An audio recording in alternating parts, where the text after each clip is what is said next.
Dunkirk. Dunkirk.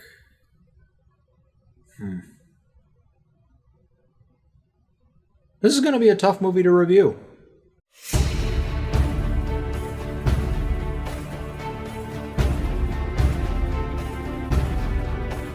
Hello, Internet! My name is Daniel, and I love movies, at least when Hollywood doesn't totally ruin them. And this is my spoilers review of Dunkirk.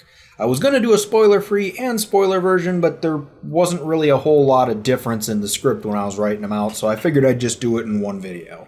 Dunkirk is the most recent Christopher Nolan movie to hit theaters, and it's a really tough one to review, because whether you're going to like it or not really depends on what you're looking for going into a movie.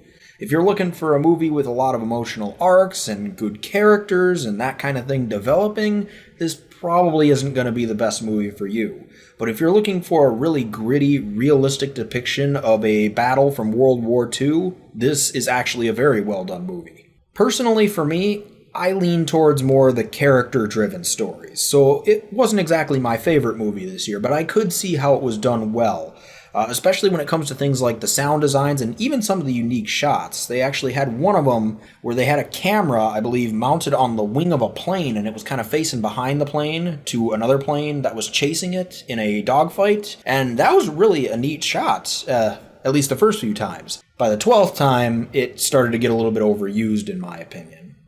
And as I said, this movie isn't really a character-driven piece, it's just a gritty, realistic depiction of the Battle of Dunkirk, where you have a bunch of guys on an island trying to escape in any way possible while the Germans are closing in on them, trying to kill them. And that leads to a lot of very repetitive action scenes that are all kind of the same. Even though, yes, the sound design was very good in this movie, and they did have some admittedly very cool shots, it still was just battle after battle after battle after battle, and you really did feel like it was really repeating. You almost felt like, didn't I see this same battle already? Especially when it got to the point where a lot of the battles were just the characters trying to not drown. You know, when they got out onto the boats, they'd go out to sea a little bit, the Germans would close in, they'd start shooting the boats or bombing the boats or whatever, and the boat would start to sink, and the characters would try and obviously survive that. That was a very large chunk of the movie, and after you see it 2 or 3 times, you really just start to think, my gosh, haven't we been here before? And I say characters trying to escape drowning. Well, I'm reaching a little bit there. There wasn't really a whole lot of character to speak of. There were people that were trying to not drown in this movie, because with the exception of maybe 1 or 2 character moments, there wasn't really a whole lot of character to speak of. And again, spoilers, if I didn't warn you in the beginning of the video.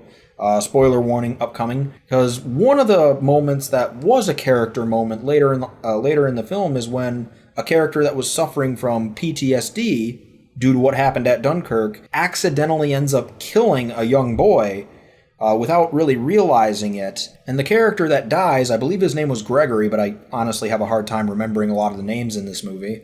His brother Peter actually lies to the guy that was suffering from PTSD and says, no, Gregory was all right, when he was actually dead.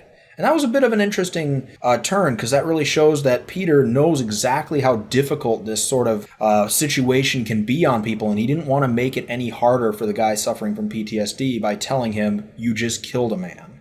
Unfortunately, that was really the only truly memorable thing about the movie for me. I think if I had gone in with a little bit more of I want to see a more gritty, realistic take on a war viewpoint, then I might have enjoyed it a little bit more. But again, I look for more of those character-driven narratives. So like I've been saying over and over, it really depends on what you're looking for out of a movie. And that's really the best way I can describe the movie for someone who hasn't seen it, is if you're looking for a character-driven narrative with good arcs and good character development, this is not the movie for you. Spend your money somewhere else. But if you're looking for a good, gritty, realistic depiction of Dunkirk, with some good sound effects, with some good action scenes and some good shots, this would be a good one to check out. So yeah, those are my admittedly brief thoughts on Dunkirk. Let me know what you thought of the movie in the comments below, and don't forget to like and subscribe, and have a nice day.